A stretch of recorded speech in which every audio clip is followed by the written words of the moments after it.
Hello again, it's Crew Call here on the Motor Racing Network, taking you into the garage and talking to the folks that make the race cars go around the racetrack. I'm Steve Post, pit road reporter for the Motor Racing Network, joined by 25-time and championship-winning crew chief, Todd Gordon. Hello, Todd. How are you? I'm good. Fantastic. Yeah. No dirt on Bristol. No dirt on Bristol. Concrete and resin and... No tire dust. No tire dust. There was tire dust all over Bristol. Dust, no dirt. Yes, exactly.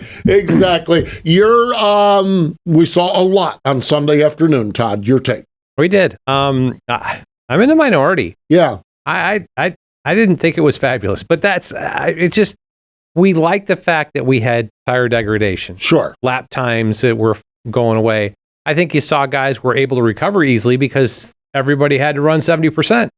To make the runs go long enough. I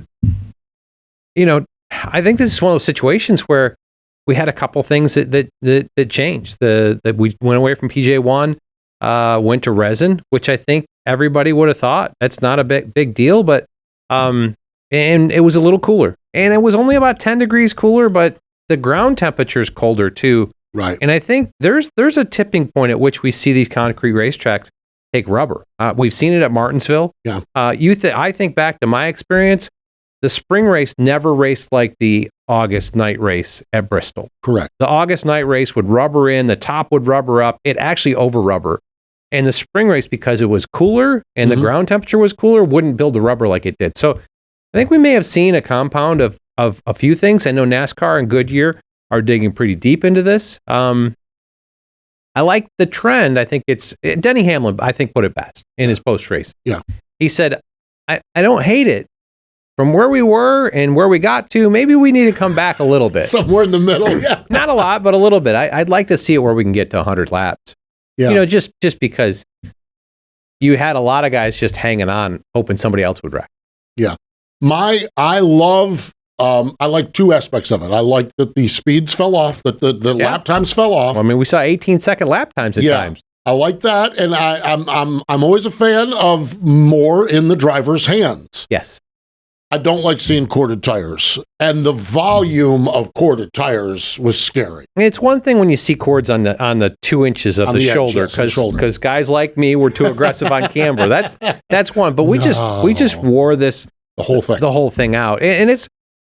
I'm not blaming Goodyear on this one. No, not at all. I brought back the same tire that they had last year. I actually talked to a couple crew chiefs when the last tire set was released. It was a different date code. Yeah, had similar wear trends on that. So it's not like it was a batch issue of this. I don't believe. I think we're looking at a colder racetrack, and the fact that I think there's some repercussions of the PJ1 may have actually. The stickiness of the PJ1 and the rubber that came off that and went up the racetrack may have had some stickiness to it and stuck into the racetrack. Yeah. So I don't know. I'm sure that NASCAR and Goodyear are doing a really deep dive into this and trying to figure it out. We did. I like the lap time fall off.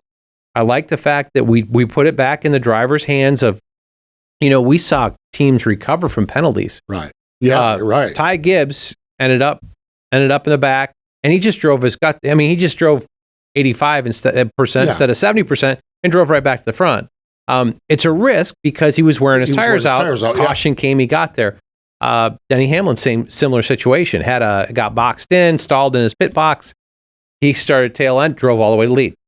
Caution came out, reset. Perfect timing to reset the tires, yeah. Kyle Larson.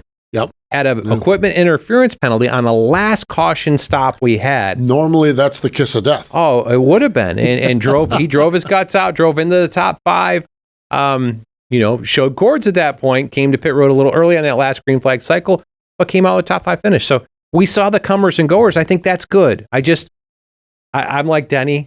I think we overachieved. Right. And I think Goodyear thinks we overachieved. Yeah. And it's not, I don't think it was a Goodyear thing. No. It's just a combination of the changes.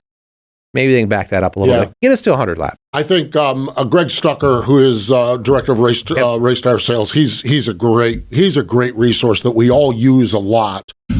He even acknowledged he was like, "This is kind of what we wanted, but too much of what we wanted." And so we'll see what happens with it. That temperature thing to me is a challenge because how do you develop a tire 3 months before? It's tough with knowing the temperature. And in a couple weeks we'll go back to Martinsville, and I don't think that we will see the race that we saw last year as a playoff race, it was 80-some degrees. That's right. Remember that, yeah. And a track rubbered up. And Martinsville's one of those places that when you go, it's you'll build rubber. It'll actually, they call it like worm. Like you'll see the rubber start to roll. Yeah. And then once you get that track rubbered in like that, and it takes 60, 70 laps of a run to get there. Sure. But once it gets there, guys can't run on that rubber. They've either got to figure out how to carve around the curb under it, or they got to get up top. So I like that at Martinsville. And I like that. I like how Bristol races when it gets rubbered up top. Me personally. But I still think it was a good show. I think we overdid it. Yep. Over the top. A couple of attaboys. I don't think it's a shocker that the front three were all veteran racers. Yes. Denny Hamlin, Chris Gabehart, Martin Truex Jr., James Small, and last week's guest, Matt McCall, and his driver, Brad Keselowski. This is 2 straight weeks where both those cars have been in the top 7. Here we remember we got the summer last year where RFK seemed to get their stride. They're getting their stride in the spring, it seems like this. Yeah, 2-4 and 3-7 this week? 3-7 this time. So pretty impressive. Pretty impressive. And you know, that goes back to, you know, all those guys hopped out saying tire management.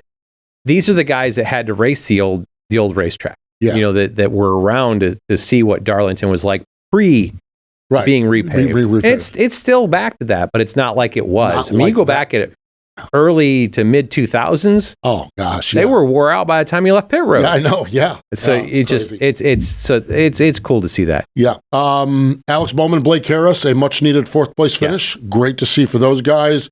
John Hunter Nemechek, 6th place. Ty Gibbs, Chris Gale. It's just a matter of when they're going to win a race, not if they're going to win a race. That team is really performing well. They are, and I don't know. You know, we talk about needing to get to 100 races. When you look at all of our superstars, that's true. You're right. You've got to learn that he's got speed. They've got speed. You got to learn how to make that all come to fruition. To get to lap 500 Chase Elliott took almost 100 laps to get a win. He finished second a bunch of times, but they're coming, and they've got a lot of. I thought they were the best of the Gibbs cars. Yeah, but that may have been because he wasn't saving enough. Well, there's that. That's part of the learning process. Exactly. Right? Yeah, because 2 of the Gibbs cars finished 1st and 2nd. The 2 veterans. The veteran Gibbs guys finished 1st and 2nd. The kids finished 9th and 10th or something like that. Yeah. It's just one of those things that, you know, when you get to these situations of management, I think the veterans have an upper hand in this. Absolutely. Let's see. Other winner, Craftsman Truck Series, Christian Eckes, Charles Deneke. That's been a really good combination. Yeah. And Charles now has 7 career Truck Series wins as a crew chief, 5 with Christian Eckes. They won 4 times last year. This was the one that Corey Heim passed him late last year in this one to bump them out of what would have been the final 4, and they won Phoenix. So you go back and think, oh, if we'd have just won Bristol, little redemption, not a lot of redemption, but a little bit, but a great run, and holding off Kyle Busch at Bristol.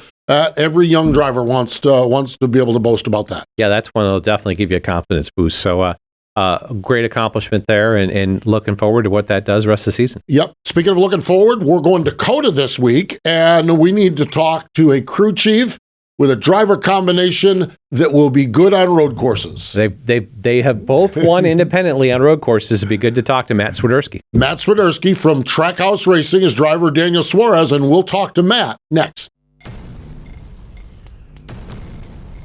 Welcome back. It is Crew Call here on the Motor Racing Network. Let's go to the Zoom call. Joining us from over, and I have fumbled with this one so many times, joining us from Trackhouse Racing.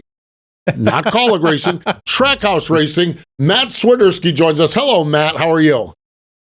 I'm doing well. How are you guys doing? We're doing well. Okay, so I'm struggling with the transition. You've won a race already. How has the transition from Colleague to Trackhouse been for you?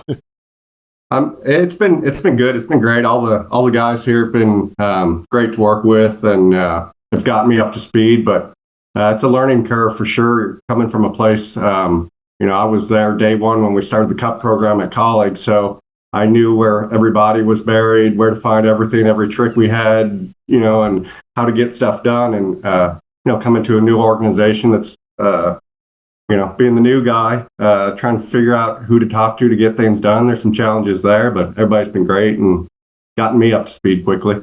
Talk about, from the outside looking in, you got SVG over at Colleague running the Xfinity program. You've got you got people in different places. There's kind of a working relationship between the two programs. Was this more of a trade within like kind of working partners? It's Travis Mack went over to fill your position there, and you came over here. It wasn't really laid out to go exactly that way. Okay. To be honest, I was pretty happy at college. Wasn't planning on leaving. Enjoyed working with AJ. And then when AJ was getting moved back to Xfinity, I wasn't really sure what I was going to do at that point. So kind of got lucky. I wasn't really looking, but Trackhouse reached out and they were ready to make a change over here. So at that point, it kind of turned into more of a trade deal, and hopefully worked out for both sides. Yeah. In another piece, I just want to talk through this transition piece, but from the outside, Trackhouse has a unique culture. It's different. Well, what do you notice now that you're embedded into it? Yeah, it's kind of interesting because it's a new company, and Justin and Ty and everybody put a lot of effort into making it a fun place to work. They're worried about the culture. They do little things to make sure like everybody's wife or husband is included, and make sure that the company appreciates the family sacrifice that goes into doing this sort of stuff. So it's got kind of a fresh feel to it, but it's also kind of laid on the foundation of a team that was here, and a lot of people are left over from the days of Chip Ganassi racing. So there's a lot of established procedures too. So it's kind of the best of both worlds.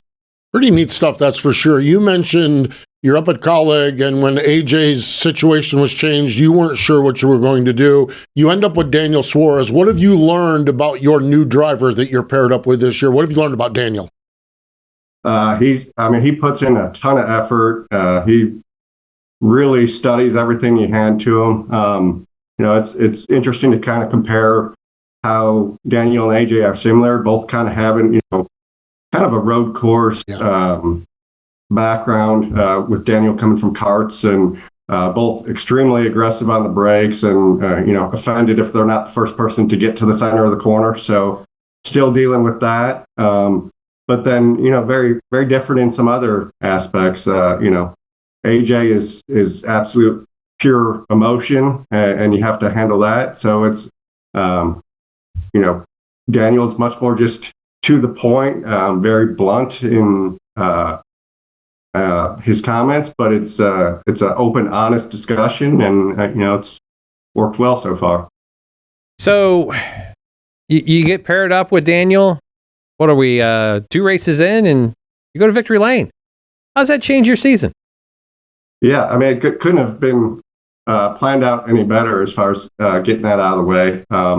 Everything had kind of come together pretty late in the off season. Like by the time we had finished everything, it was into January when I started here. So spent that short amount of time getting up to speed and spending time with Daniel, going to lunch, and trying to understand what I was getting into and how I could best help the team.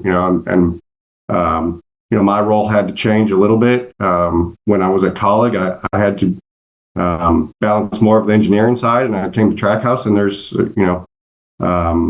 an established engineering group, and I had to figure out how to fit in with that. So getting the win out of the way early on has been huge. It allows us to try some stuff and get a game plan to look for the postseason. No doubt. Really, really neat stuff. All right. The hot topic this week is Bristol. Your assessment, your take on what you guys did, how you handled it, how you managed it at Bristol this past weekend. First off, I think, Goodyear provided the tire that we've been asking for as long as we've been doing it. The only complaint I have about it at all is I wish I knew it was going to do that going in. We had all of our pre-event meetings, and we're talking about, running 150 laps on a set of tires, and we're going to run it like a road course race. And, and even in practice, people had some some tire issues, and we're like, okay, well, the first run's going to be rough, and we're going to have some tire wear, but it's going to get better. It's going to go back to old Bristol, and we looked at notes from the test that the 71 car had done there earlier, and they had tire issues there, but it was a Bristol test. People always have tire, it doesn't get rubbered in. We figured it was going to change, and the top was going to come in, and obviously it didn't. But if we could have that every week, I'd love it. I'd like to redo my setup a little bit to accommodate that. So I want to hit two things off of this. So after the second run of the race, when you really don't see the track starting to take rubber, because that's the way I looked at it. In practice, okay, it's like Dover used to be, right? First set of tires at Dover, go 15 laps, they'd be showing cords. By the time we got into the race, it'd be fine. After the second run of the race, and you see that the racetrack's not taking rubber, what's the discussion of how to handle the tire wear situation from that point forward? Yeah, I mean, a lot of it falls into driver coaching, working with your spotter, and trying to manage what you have. Obviously on the pit box, we can start looking at tire pressures and adjustments there, and you just think, okay, he's not able to load up the tires as much as we expected, so playing with air pressure to accommodate that.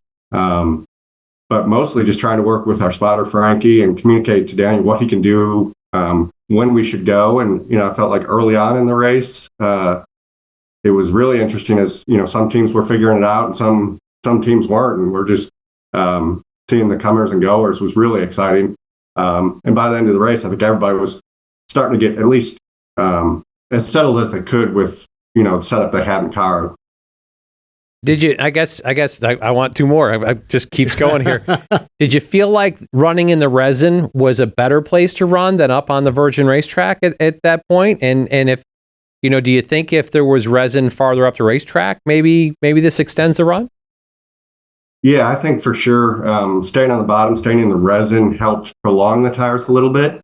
But it gets to be a trade-off of early in the run, you can go up to the middle groove and pass a few cars, and it's so hard to pass. Should you take them then? And it's definitely a trade-off, and figuring out when you can make your moves. And I think towards the end of the race, it became even harder because everybody was kind of saving their tires to the same amount, so you didn't get as big of a run on as many of cars as you did early in the race. So you alluded to this. This is the last piece off of this one, but this is all out of what you said 3 times ago. You got the same tire and track preparation for the second Bristol. Are there things that you can do car setup wise, team wise, to extend the tire wear into, say, 80, 90 laps?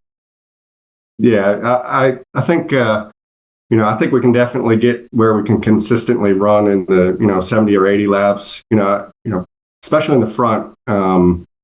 You set your camber for a certain lateral load, and when the driver's not able to get there with the pace we're running, we're just wearing the inside of the tires out. So there's a little bit we can do there. We can make the car more compliant because we're not trying to support as much load. So there's a lot of things we can work on that I think we can definitely improve it. And if NASCAR and Goodyear could bring a tire like this to every racetrack, I'd love to start moving in that direction on some mechanical grip setups and, take a little less of the aero platform feel out of the setups we're building. Fascinating times. It really, truly is. So from Bristol to Coda, you're going there with, as a guy that's won road course races before with AJ Allmendinger, your driver won at Sonoma on a road course, really good down there. And actually, Todd has mentioned this multiple times. The 2 years ago, Dana Suarez was the best driver there. How do you approach this weekend? What's your take on going into Coda? So the big challenge for us for this particular race is, it's the new aero package. Yeah. So figuring out how that's going to affect the race cars. The road course is. Over the past few years, it's been really hard to get rear grip in the car. Most of the people are running, have the option to run rear bars. A lot of people run them through the road courses. And it's one of those things where you're really battling to get the car to turn and still put the power down. So I think this aero package is going to make that even harder. And rear grip is going to be at a premium. So that'll be the biggest challenge, trying to figure that out. And we got two 20-minute practices and a few sets of tires to make our best stab at it. But, you're kind of locked in on a lot of the setup parameters. So using the simulator and working through everything there. So hopefully it's just fine tuning some shock clicks and some heights and balance metrics once we unload. Yeah, and as Matt talks about rear sway bars, when you say rear bar, rear sway bars, they transfer load from the inside tire to the outside tire, free the car up in lateral. Definitely to me, always an edgy tuning tool, one that it's very driver sensitive. You talked about, the challenges of rear grip, but we've seen a fair amount of this racetrack end up with new asphalt on it. When you look at it, I think from 2 to 3, not a big deal, but 9, 10, 11, which is leading up to the long straightaway in the back. And then the braking zone into 12. I feel like that was one that used to be a challenge. Talk about all those. How do you kind of anticipate those repave areas and what it will change in historic setups? Yeah, I think back to like when they redid Watkins Glen a while back, how much speed we picked up there. It was it definitely changed the direction we went on setups. From a worn out racetrack to some fresh pavement. This one's kind of interesting because you're going to have kind of a mix. But the braking potential in the next gen car when you're on some fresh pavement is going to be pretty incredible. So I think controlling that load transfer to the front is going to be important. People like AJ and SVG and Daniel who are experienced on road courses and really want to be aggressive getting into the corner are going to have that opportunity. So it should be interesting, but we're building a setup around that so that they can make those moves will be the challenge. Matt, final question for you here as we get ready to cut you loose. We always have a little bit of fun, go a little off the racetrack. You shared with us last time about your side hustle, your side business, Runner's Rod Shop, and you shared with us what you were working on up there. It is a custom street rod shop that you are owner of up in Hickory, North Carolina. What's on the shop floor now? What are you working on up there? So a few big things. We actually started rebranding it. So we changed the name up now. It's actually Squid's Rod Shop. All right. So we did some cool logo design with that. We actually just bought the first car that we're going to do in-house. That's not a customer car. So we got a 52 Chevy Deluxe slope back that we're going to do a full custom chassis, chop the top, French in the headlights. Really excited. We got 7 employees out there doing all kinds of fabrication work, paint and body. So it's exciting. Something exciting to do on the few times I'm able to get away. Yeah, we had joked around last time. You said when Matt Collick and Chris Rice allowed you to get over there, is Justin allowing you and Ty allowing you to get over there much, or is it about the same for you? It's really tough, especially at the beginning part of the season. West Coast swing and everything's made it really tough. But I'm really happy with the staff I've gotten out at the rod shop now. So I check in quite a bit with them and make it out there a couple times a day, but it's good that I have people I can trust out there now. That is great. Squid's Rod Shop. I love it. Yeah. Absolutely cool. Matt, we always appreciate the time. Thanks so much for sharing some time with us here today, and we wish you well at COTA and on throughout the balance of the season. All right, cool. Thanks for having me on. There we go. Matt Swiderski, Squid's Rod Shop. I love that. Absolutely good stuff joining us here on Crew Call. Stay with us. We'll be back with more in just a moment.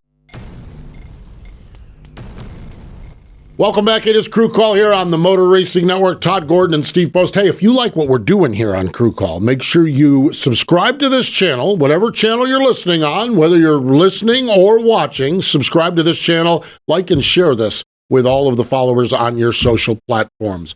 Todd, as we move on, Squid, always good to talk to Matt, and really, really fun to talk to him. And I always watch these races, and when a driver wins, everyone's like, Daniel won. I'm like, Squid won. Yes. I mean, I think about it as crew chiefs win. No offense, Denny. I could take or leave Denny Hamlin, but I like when Chris Gabehart wins a race because I think the world of Chris. He's one of my go-to guys, and I think the world of him. It's just fascinating, and I was so glad to see them get off to a good start. Yeah. Great to get that monkey off your back, race 2, and be able to race a little freer. So be interested to see how this all plays out. I look for them to be competitive this weekend. Daniel's a pretty good road racer, as you alluded to, but I felt like he was the best car in 22, first next gen race there. stayed out for the stage points, was driving back through, got caught up in a wreck, and eventually his teammate won the race. I think I've heard this several times. It was good to hear Matt say it too, but Daniel's work ethic. Yeah, he's dedicated to making this whole thing happen. I think it'd be interesting to see where this all plays out. But I would look for them to be one of the 5 or 6 cars I think they can win this weekend. Man, that'd be something. That really would. The racetrack, you had asked about it. So we have part of the surface is all worn out, and part of the surface is new asphalt. Yeah, and from what I gathered out of it, other series that race there, my presumption would be F1 ask for some repave areas. Yeah, I know that braking zone into 12 off the long back straightaway was really bumpy. I can't believe for an F1 car that's very exciting. So, but it might be exciting. That's not optimal. It may change the lanes around here a little bit. I think, 9, 10, 11. 11's a really tight corner that leads to that long back straightaway. Staying on it may be more important because there's grip rather than overrunning to the runoff area, then coming back. We'll see where that plays out. The braking zone into 12, that's going to be pretty straightforward. Everybody's going to be chasing the grip. It's all there. And then they paved outside of the infield kind of stadium section, 18 and 19, the third to last, second to last corners. That's so how you run the carousel, kind of that big sweeper, may be different because you may use up all the racetrack till you get to the grip and let the grip turn you. We saw that at Darlington when we paved that kind of area off of 2. It'll be interesting to see how all these drivers adapt to the different grip levels of the new asphalt and old asphalt. How good? Then how do you create simulation for this? That's roll the dice. Really, it's a guess on you. You'll go back in and they will within their maps. They'll probably go in and change some colors of the texture. Yeah. They'll kind of paint an area on the visual, and then in that area they'll actually up the grip on that. But it's a guess as to how much grip you're adding, and that may change during the weekend. We may see that first run out that asphalt is slick because it's not got rubber laid into it yet, and it'll be a moving target. When you look at repaves, like when we went to Watkins Glen, the first tire test, I did that with Joey, but like the first laps on the racetrack, it was hard. Because it was all fresh asphalt, you hadn't got any rubber laid down into it. As you built rubber in the racetrack, it changed, and we may see that. We may see COTA evolve during the race weekend. It's fascinating. It's going to be fun. It really is. I love that we're racing down there. It's just such a cool spot. Yeah, it is. And that the piece, and I didn't bring up with Matt Swiderski. Oh yeah. But the restart zones move back to exiting turn 20, and that's going to try to alleviate the chaos of 8 wide getting into 1, and maybe cut it down to 4. And then we can manage from there. So. That'll be interesting to see how that plays out. That uphill run, TV does not do it justice till you stand at that place. I couldn't believe how uphill that is. It's like into turn 1. No wonder you brake so late because you're going straight up. Straight uphill. It's impressive. That elevation changes. There's that video from last year or 2 years ago where McDowell went to the outside and drove around like 12 cars or something. It was just like I can't think of turn 1 at COTA without laughing about that. Yeah, the challenge is eventually that whole wreck is going to move. That's they asked Michael about it at Phoenix. They asked Michael about that at Phoenix, and he says, "I hit it right one time." Yes. He says, "But it scares you the rest of the time." Yes. So it'd be a great race. It's going to be fun. It's going to be awesome. Good times. Motor Racing Network will be at COTA for the Truck Series race. It is the Expel 225. Our airtime is 1 p.m. Eastern Time on Saturday. Performance Racing Network has the NASCAR Xfinity Series following our Truck Series coverage on Saturday, and then the NASCAR Cup Series race on Sunday. And I've just got to be honest here. We love BRN, MRN. We all get along. We all do really well. But I'm ready for a couple of MRN races, and the good news is we'll get started with Richmond. We'll be back in action at Richmond with the Cup Series. But It's been a weird schedule this year. Yeah, it's kind of you go and then you stop. You go and you stop. I'm looking forward to it because I get a spell here where I'm like every other week. Nice. I don't go to Richmond, but I'm at Martinsville. Yeah. Then I think a PRN race, I go to Talladega. So I get a little rhythm here. You get a little rhythm to it, that's for sure. So great stuff for sure. And great stuff with Matt Swiderski. Always appreciate Matt joining us, one of the really, really good guys in the garage area. So that is going to do it for this episode of Crew Call. We appreciate you joining us here on the program. For Todd Gordon, I'm Steve Post. We'll talk to you next time here on MRN's Crew Call.